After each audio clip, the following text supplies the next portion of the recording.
From the Cronkite studios in downtown Phoenix, this is Cronkite News. During last night's Democratic debate, candidates weighed in on a question that hasn't been asked on a presidential debate stage in 20 years. We'll tell you what it was and how they reacted. Plus, a look at how Arizona is making things easier for people to take part in the 2020 census and bring more money into our cities. And with a shortage of foster families across the state, we'll explain what it takes to help out. Cronkite News starts now. Good evening and welcome to Cronkite News on Arizona PBS. I'm Ellie Nakamoto-White. And I'm Anthony Totri. Thanks for joining us. A question about education turned into a discussion about child poverty during the Democratic debate. It's a question that has not been asked at any presidential debate since 1999, according to the Children's Defense Fund. Many of the candidates agreed improving schools and outcomes begins at home. The data clearly shows that 65 to 70% of our students' outcomes are determined outside of the school.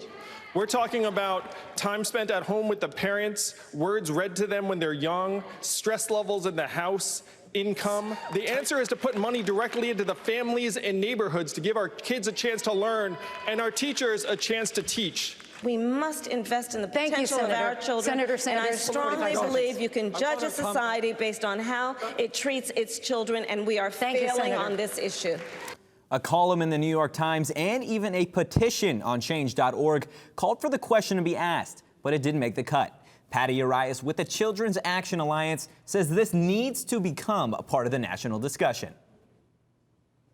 It's really key that these issues continue to be brought to the forefront, that lawmakers are talking about, and people that are running for public office continue to talk about ways to help families succeed and go to work and be able to afford childcare and be able to take their kids to the doctors so that they become more likely to be productive members of society. We'll have to wait until October for the next Democratic presidential debate to see if child poverty becomes a question by moderators. An accurate count in the upcoming census means more money for cities. The city of Phoenix is working with two companies on a digital effort that will help reach areas that are typically undercounted. Cronkite News reporter Delaney White explains the iCount 2020 campaign. The city of Phoenix partnered with Cisco and Microsoft to create these mobile sign-up stations. I'll show you how they work. A key part of the iCount 2020 campaign is repurposed vehicles that contain digital technology from Microsoft and Cisco to help citizens participate in the census next year. So today we're launching our City of Phoenix 2020 census campaign, and we're highlighting our census outreach vehicles. And the key part with the vehicles is really allowing us an innovative approach to be able to be out in the community, interact with them face-to-face, as well as be able to bring education and awareness about the importance of the census. Phoenix Mayor Kate Gallego spoke about the digital divide and what her city is doing to fix the problem. We know that there's been exciting connections with the digital world, but there's still a digital divide. Not everyone has access or is comfortable using the internet. The city is working to minimize this divide. We're exploring all the options we have to put city resources to work to provide internet access to those who need it. The vehicles will also contain technology to assist citizens with accessing information about the census. We actually have tablets inside there which give you direct access to our local regional census website, which is a hub that has all kinds of important information about the census. Why is it important? What are the impacts? Questions about privacy, how is your information being used? So we have all of that information available on the tablets. The vehicles will travel to different neighborhoods in the coming months, but the schedule is still being worked out. In Phoenix, Delaney White, Cronkite News. Here are three more stories we're tracking today on Cronkite News. First, the Tucson murder suspects who escaped from custody appeared before a judge for the first time since being recaptured. Blaine and Susan Barksdale are both being held on a $1 million bond. The judge dropped the charge of unlawful flight and ordered them to not have contact with each other. They're scheduled to be back in court next Thursday. Students at the University of Arizona are protesting today after a black student claimed he was assaulted and called a derogatory name by two white students Tuesday night. The alleged assailants were referred to a social justice education program but did not receive any other punishment. Now, the school's Black Student Union is demanding the incident report be released by campus police and the alleged assailants be suspended and placed on academic probation. And lastly, the body of the final missing victim killed in the inferno that broke out on a tourist dive boat off the coast of California on Labor Day has been recovered. We were able to locate and recover the final missing victim in the Conception dive boat tragedy. No one has been left behind. Now the bodies of all 34 victims have been recovered and identified. The sheriff says the examination on the final victims' remains shows all victims likely died in the same tragic manner, from smoke inhalation. The victims range in age from 16 to 62 and are from California, Arizona, Connecticut, and Tennessee. This comes on the same day federal investigators with the NTSB says the boat did not have a required crew member keeping watch overnight. Happening right now, you could help with the current shortage of foster families in the U.S. Cronkite News reporter Andrew Christensen lets us know how. Andrew, what's the main cause for the shortage and how can people help? I went to Child Crisis Arizona Center in Mesa to learn about how they're going beyond their usual marketing techniques to attract people of all backgrounds who might want to become foster parents. Morning, everybody. Singing, a regular morning routine for kids at Child Crisis Arizona Center in Mesa. The organization offers an early start program but has also made it its mission to reach out to potential foster families due to a shortage in Arizona. So what we're looking for are individuals typically over 21 years old, and if you are willing to open up your heart and your home and you can provide the basic needs and are self-sufficient, we are interested in talking to you. According to Child Crisis Arizona, they are licensing an average of 7 families per month, while in 2017, they were averaging 10 per month. When reaching out to families, the organization hopes that age is just a number. It's not your traditional, we have infants and we'd like to foster infants. There are so many teenagers in the foster care system. The qualifications don't stop at straight couples or even married people. Child Crisis Arizona takes in foster parents that are single, LGBTQ, or come from different religions and backgrounds, preparing them through classes. They're in person and online to receive the training that's necessary to kind of think about all the different scenarios. One way Child Crisis Arizona hopes to reach people, word of mouth, through current foster families like Allison Hurtado. There's so much that you can do for a child, and it doesn't take someone extra special to do that. Child Crisis Arizona hosts orientations to give potential families a real-world fostering experience and helps foster kids through counseling aimed at helping them develop day-to-day skills. In the broadcast center, Andrew Christensen, Cronkite News. 2 dead bats found inside Grand Canyon National Park have tested positive for rabies. Park officials say the bats were dead when rangers found them, and they did not come into contact with any visitors or staff. Now, officials are advising visitors to the park to not approach wildlife. They warn all mammals can contract rabies if they come into contact with an infected animal's saliva, usually through a bite or scratch. And as you may have heard already, today is Friday the 13th. But what you might not know is tonight we'll have the first full moon on Friday the 13th in nearly 20 years. The rare event won't occur again until August 2049. Tonight's moon will also be considered a micromoon, as the moon will be full at its furthest point away from the Earth and appear about 14% smaller than usual. Now we have our Ricky Cornish joining us. How are you, Ricky? I'm doing well. How are you guys? I'm good. Talk to me. It's the start of spooky season. What can we expect? There's so much to expect. I declared today the official first day of spooky season. With it being Friday the 13th and the full harvest moon, there's a lot to get to. So let's check out our weather headlines over here. As you can see, we have our full harvest moon tonight. I am super excited. You know I'm going to be taking a ton of Insta pics. So if you're going to follow me at Ricky Cornish, that's the place to be. Also, temperatures will be dipping this weekend, and we'll have a little bit of rain Saturday night, so let's jump into it. Let's look at our temperatures right now, about 106 in Phoenix. So if you're going out tonight, make sure you're staying inside or drinking tons of water no matter what you're doing because it's hot out there. But if you look at the northern area of the state, 80 degrees in Grand Canyon and 81 in Flagstaff, so cool in other places, maybe for a little weekend road trip. But if you're looking at your evening planner right now, about 105 degrees, and it's going to just get a little bit cooler as the night goes on. So if you're going to the football game tonight or going outside to check out the moon, make sure you're staying hydrated. As we look at the potential of rain this weekend, the Futurecast has so much for us to check out. Down in Tucson right about now, there's a little bit of range in the Sierra Vista area, but tomorrow in the mid-afternoon, we're going to hit a lot of rain out in Payson and even a little bit here in Phoenix.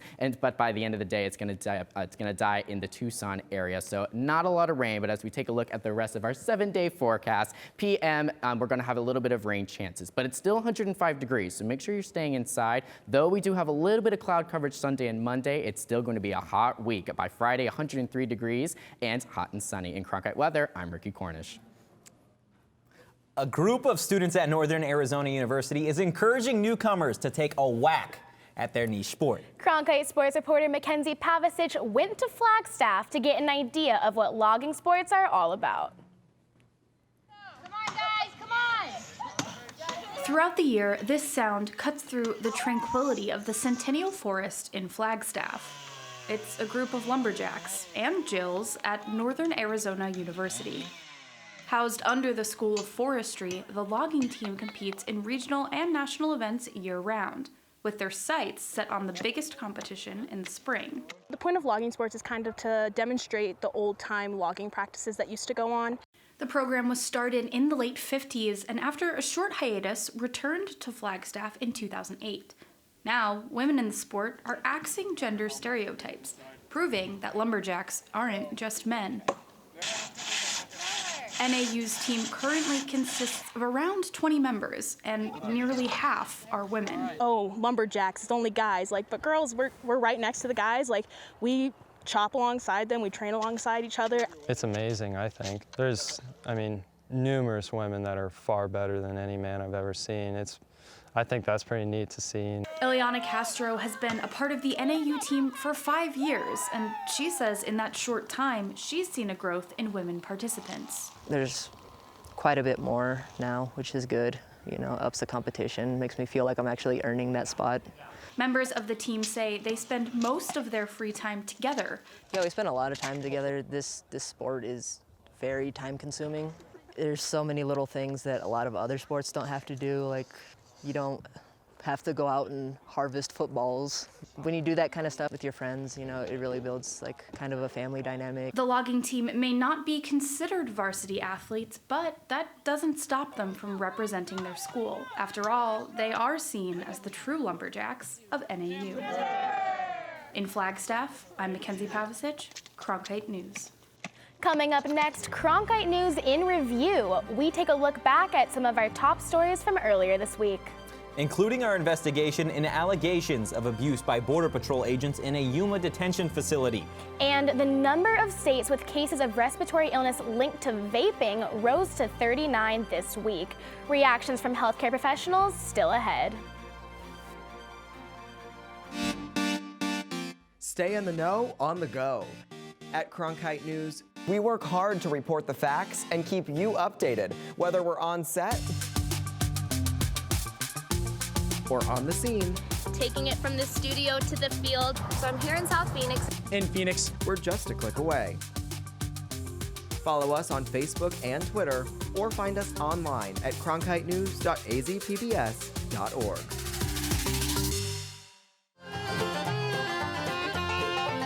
All of its children had come to the Mother Church of Country Music. It was almost like a badge of honor that you had to bring your culture with you to the table. That's why Bob Wills and his guys brought us Western music. That's why Hank Williams brought the South with him from honky tonks. Johnny Cash brought the Black Lamb Dirt of Arkansas. Bill Monroe brought music out of Kentucky bluegrass music. Willie Nelson brought his poetry from Texas. Patsy Cline brought her heartache from Virginia. It was the most wonderful parade of sons and daughters of America. that brought their hearts and their souls and their experiences, and it gave us a great era in country music.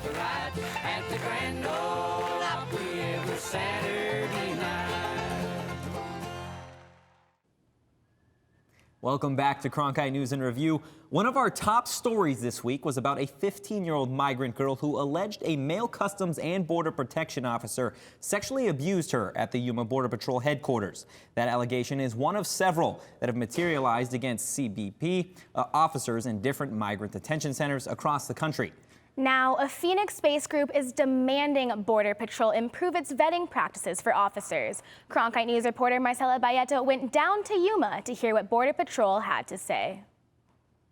As of 2017, 7 sexual abuse allegations have been reported by U.S. Customs and Border Protection. Now, this number is lower than previous years, but the coalition says that change is still needed.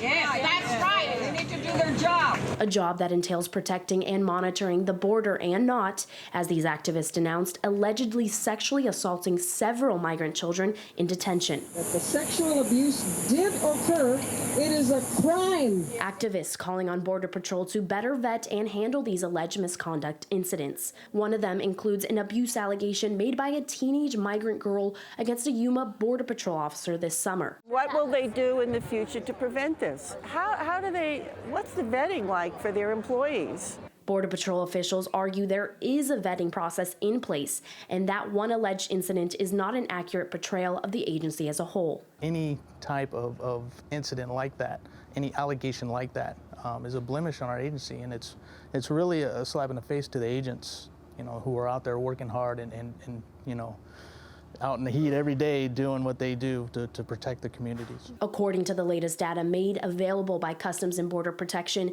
in 2016, 16 allegations of abuse were made, with 7 being documented in 2017.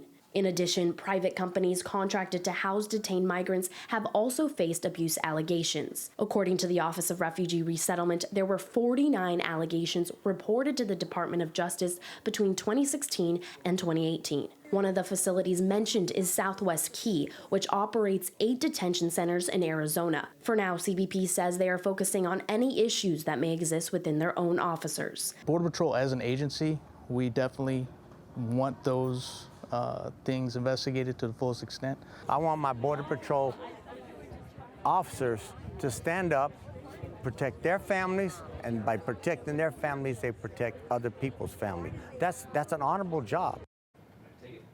According to Border Patrol, these alleged sexual assault accusations are still being investigated. Live in the control room, Marcel Bayeto, Cronkite News. Students could soon be able to use their student ID card to vote this November. On Tuesday, Cronkite News reporter Peter Gong explained what's behind this effort. Student ID cards from a public college or university as an acceptable form of government-issued ID. It's being considered in a draft of the Elections Procedures Manual. There is high interest in students participating in elections. Back in 2016, students waited hours at the Tempe campus to cast their votes. Executive Director for the Arizona Advocacy Network, Joe Edmond, says accepting student ID cards can help address the barriers students face when voting in elections. A lot of students who didn't have that driver's license are trying to figure out how you can mix and match these different documents and usually aren't super familiar with what is going to count. So at least sending a clear message and hopefully stories like this help to get the word out that a student ID at least gets you part of the way there. ASU said in a statement regarding the use of student ID cards on Election Day that ASU has been actively exploring this issue. There are multiple issues that need to be considered as it relates to using student IDs for voting purposes, such as the fact that many ASU student IDs are tied to bank accounts, which raises security concerns if addresses were to be printed on those ID cards, and the fact that we are dealing with a highly mobile population, which would require continuous updates to student IDs.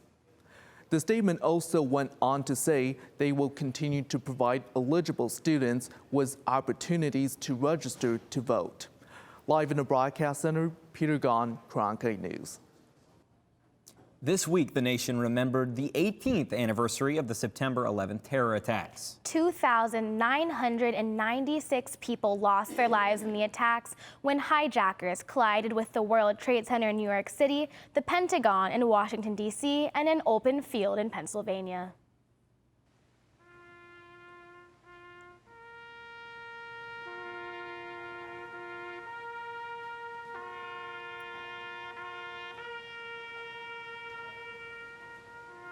White House officials joined in memorial services across the nation on Wednesday.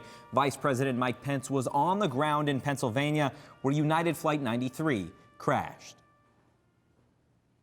The American people will never forget or ever fail to be inspired by the courage of the men and women of Flight 93. We honor them by remembering them.